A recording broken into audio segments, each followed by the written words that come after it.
yes, getting it to seven figure. Consistent flow of clients. Still, there is a challenge in it.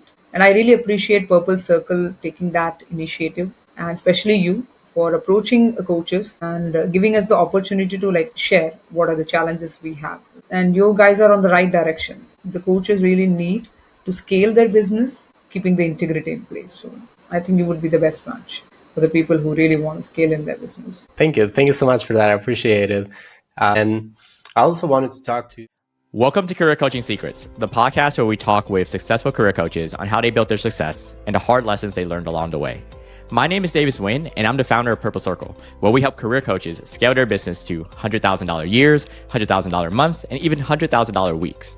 Before Purple Circle, I've grown several 7 and 8 figure career coaching businesses myself, and have been a consultant at 2 career coaching businesses that are doing over $100 million each. Whether you're an established coach or building your practice for the first time, you'll discover the secrets to elevating your coaching business.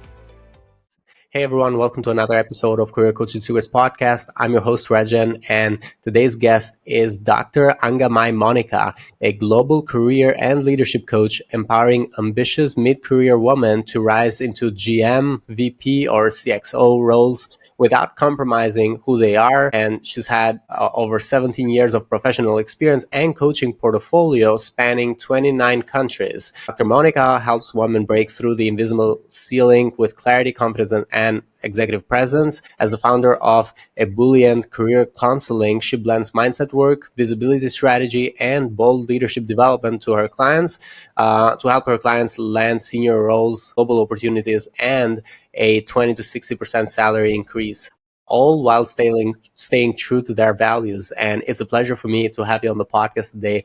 Welcome to the show, Dr. Monika. Thank you so much, Rexhen, for the warm welcome. And it's indeed a pleasure to be here on your podcast. It's a pleasure for us too. So I want to learn more about what inspired you to become a coach and then start your own coaching business. What was the start of it? Yeah. Before starting my coaching business, I would say I had a corporate experience of 12 years. So post marriage, I had 2 sabbatical breaks. So I tried to restart after first sabbatical break. I couldn't continue. And after my second sabbatical, again, I thought, why don't I start something of my own so that I have my financial freedom and time freedom and I can look after my family. So that made me to start something of my own. So I started my career again as a career counselor in 2019. So in the initial first year, I counsel students from 8th to 12th grade and graduates. Because of my corporate experience and HR background, the parents started approaching me, why don't you counsel us? Or in Indian style, we say coaching when it comes to professional. So then I thought about it, okay, why not help them out? And I was able to do that. So after that success, I wanted to elevate my profile to the next level. Then I took up the program of ICF, and I have completed ICF ACTP PCC training. That helped me to pitch my profile to high-end clients, not only sticking to the people who are 14 years of experience equivalent to me. I started pitching to people who are 30 years experience, 35-year experience. I was able to break my own limiting belief because of the coaching practice. Cool. And yes, I have been fortunate enough to coach Directorate of Navy, Indian Navy, commanders of Navy, models, doctors. So I said, yes, I can do it. And that made me to that level of satisfaction, I would say, through coaching I got. I said, this is what I'm going to do. So I elevated and pitched to many other countries. I said, okay, why only India? Because I was already there in Palantir. So I started pitching to global countries and I was able to support them as well. And all because of coaching. I first coached myself through my mentors and coaches. Then I was able to coach my clients as well and help them out to get the results what they were aspiring for. And that's basically, so you started in India and then you expanded slowly to other countries as well. Just like we mentioned on the intro, you're now working globally and you've worked with around 29 countries actually. And what would you say throughout your coaching journey, what would you say you find the most rewarding working with your clients? I would say the transformation that really gives me a high level of satisfaction and the fueling of my journey. Majorly the transformation. And when you impact one life, right? So you really feel, yes, you are capable of more. So you're not only like working on yourself, you are working on yourself, you are running a business at the same time impacting a life. So I feel coaching is not just a job, it's a service too, where you have the power to transform other people's life. So that gives me an edge over compared to the other profiles or designations what I held in the past. That made me to stick to this coaching for a long term. And since we're talking about the transformation, before we get to that, is there a specific group of people that you typically work with? Do they fall into a specific demographic or a specific industry? Or, well, when we said demographic, we said there's multiple countries, but well, let's look at like age and gender and things like that. And also, when it comes to the goals, is there a goal that generally unifies these clients that need your help? So, how would you describe the ideal client that you work with? Yeah, after working on for close to 6 to 7 years, now I would be in a position to say that I'm an exact match for a mid-career professional who is stagnant in their career, might be 5 to 10 years or 15 years, but they still have that aspiration to grow to the next level. They do have fear factor. What if I lose a job? So they are my exact clients. Although I say I coach women, but I do end up like getting men clients. So 65% are men are my clients. And when it comes to the program, is it a specific length or are there multiple programs that people can join for anyone who's listening and would just be interested in knowing how the program works? Yeah. So usually for the vice president level, so I do have like one call sessions where they just walk up to me like, with a specific concern or a challenge to be resolved immediately, right? So we work on that, laser focused. Apart from that, I have a quantum leap career coaching program, which is delivered at a span of 3 months, 12 sessions, and I equip my client with the tools and the resources and my one on one coaching, which helps them to have that transformation. The 3 months is something like I look for, and we end up getting results in a month and even 10 days. So we have got CDC hike of from 35 lakhs Indian currency to 55 lakhs with one coaching session and 10 days of action plan. I said, you do it, otherwise you come to my premier coaching. He said, I will give it a try. So he was able to do it. So it's a win-win situation. And another one lady was from the technical background was aspiring for a DGM role for the last 9.5 years. She was able to get the GM role within a month. So as you really pointed out, I work at a mindset level first because I believe 80 to 90% is your mindset. And I have applied it in my life and thousands of other people's lives as well. So once you remove that limiting belief from your side, then the journey becomes very easy. Absolutely. And now, when it comes to the clients that you're working with, since there's 29 countries, over 29 countries, and it starts with India and then moved and then you spread out, what would you say has worked very well for you in terms of marketing? How do people find you or how do you find people? Yes. So in the initial journey, I would say it was word of mouth when I was transiting from counseling to coaching. I did try like Facebook ads and Google ads; they were working. So I will not. If you're consistent in that, you will be able to get those leads. But it's like an instant cash. But when you're planning for a legacy, right, you need to have that in your portfolio. So I was parallelly preparing my own portfolio. When I say my own portfolio, I started working on my ambitions as well, what I really want to see. So if you see, I am an Amazon best-selling author, just to get the credibility or the visibility for my brand. I'm a World Woman Icon Award winner 2023, although it has no relevance to the coaching. But people feel, okay, if she can do that in 30 plus, why can't me?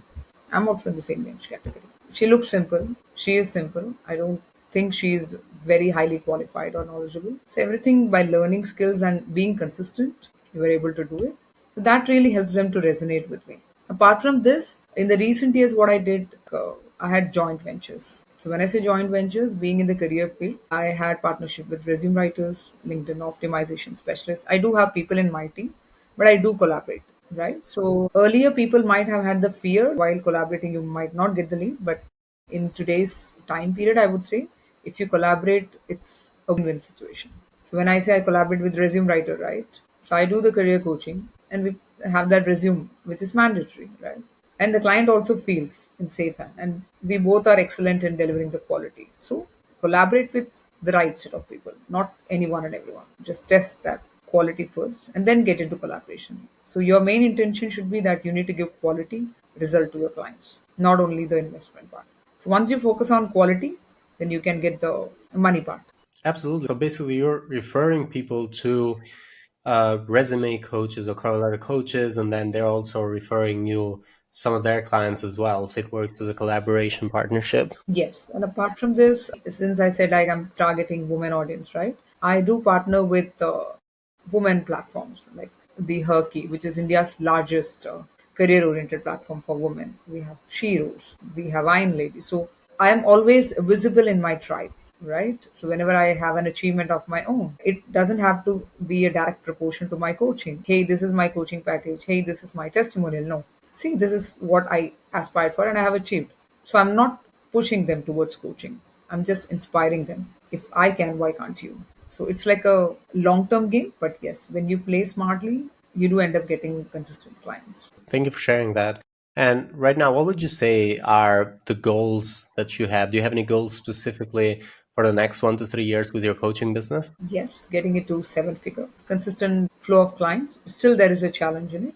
And I really appreciate Purple Circle taking that initiative, and especially you for approaching coaches and giving us the opportunity to like share what are the challenges we have. And you guys are on the right direction. The coaches really need to scale their business, keeping the integrity in place. So I think you would be the best match for the people who really want to scale in their business. Thank you. Thank you so much for that. I appreciate it. And I also wanted to talk to you about investments as well. What have been some good investments that you made on your coaching business that you feel like, oh, that was actually a good investment and good return on it? And maybe if there's any, what have been some bad investments as well? I would say investing on coaching, learning the ICF coaching. That actually helped me to transform my own life.